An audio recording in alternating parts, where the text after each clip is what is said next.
Chapter 21, Frenemies.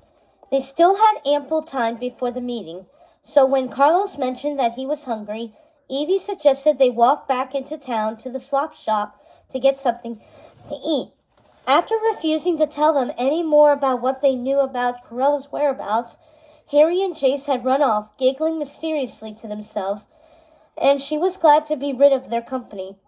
"You think they were telling us the truth? That they don't know where my mother is?" asked Carlos. "Who knows?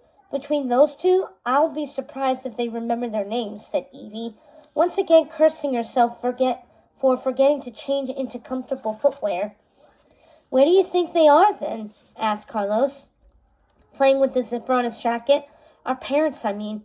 "My guess is that they'll be at the meeting later," said Evie. "Don't you think?" "What are we going to do when they tell us what their evil plan is?" said Carlos. "I'm not sure I can stand up to Corella the same way Mal stood up to Maleficent, you know." "We'll figure it out when it comes down to that," said Evie. "Don't worry. I'm not looking forward to seeing my mother either. I know she'll hate the way I'm doing my hair now." When they reached the Goblin Run Cafe, they noticed Mal in the window, laughing with a girl Evie didn't recognize. The two of them were giggling together while sharing one of the slop specials, stale bread pudding topped with rancid banana syrup, a popular dessert on the Isle of the Lost, where extracts from rotten fruit were their only source of sugar. "Who's that girl?" Evie asked. "Oh, that's Mad Maddie," said Carlos. "She and Mal used to be tight." "I don't remember her from Dragon Hall," said Evie. "Yeah, she transferred to an all-witches school on the other side of the island in 9th grade, said Carlos. "Witches.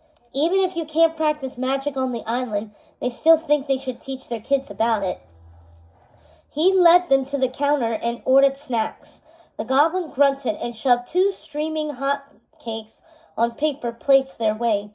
"Ah," said Carlos, making a face as he bit into a hard, sour scone. "Just like I remembered," he spit it out. "Although I think I'll pass. I don't think I can eat this anymore." Evie nodded and put hers back on its plate, untouched. "Oh, hey, guys, come and join us," Mal called from her table. Evie took a seat next to Mal, while Carlos pulled up a chair next to Maddie. Mal was digging into her pudding. "Want some?" Carlos nodded. He found a clean spoon and took a bite. "I forgot how much I used to like these things," he said, and took another heaping spoonful. "You did?" Evie blanched. "You didn't?" said Maddie, looking her over with a sardonic smile. "Wasn't this an intrinsic part of your childhood?" Evie returned the girl's up and down gaze. "Not mine," she said coolly. "My mother and I hardly came into town. Actually, make that never." "Sorry, don't you guys know each other?" Mal asked, to make up for the awkward silence that ensued. "Maddie, this is my friend Evie, and Evie, this is Maddie. We grew up together." "Yeah, Carlos told me," Evie said. "We like to hex our dolls together," said Maddie. She smiled sweetly at Carlos. "Hey, Mal, remember when we covered Hell Hall in fake spiders?" she asked. "Or were they real?" "They were real, and real dead," said Mal, laughing at the memory. "It took forever to collect so many." Carlos squirmed in his seat. "Yeah, that was fun." "Not really," he muttered. Carlos screamed so loud when he saw them. "I thought he would wake up Corella," Maddie cackled, and put up her hand for a high five, which Mal slapped with gusto. Mal and Maddie were still laughing over their past exploits, which Evie found highly annoying. They hadn't returned to the island to gossip with old prankmates. Plus, they shouldn't be making fun of Carlos. Evie realized she wasn't looking at Ardon Mal. This was Dragon Hall Mal, the sneering, scary girl who used to stomp through this island with a scowl and a can of spray paint.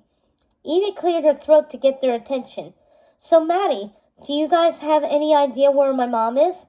Or Carlos? We just went home and they were nowhere to be found."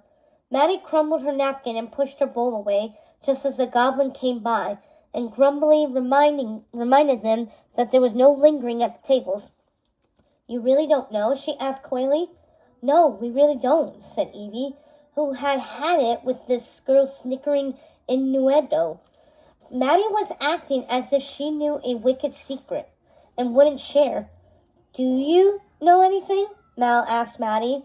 Maddie shrugged. "No one knows anything about anything."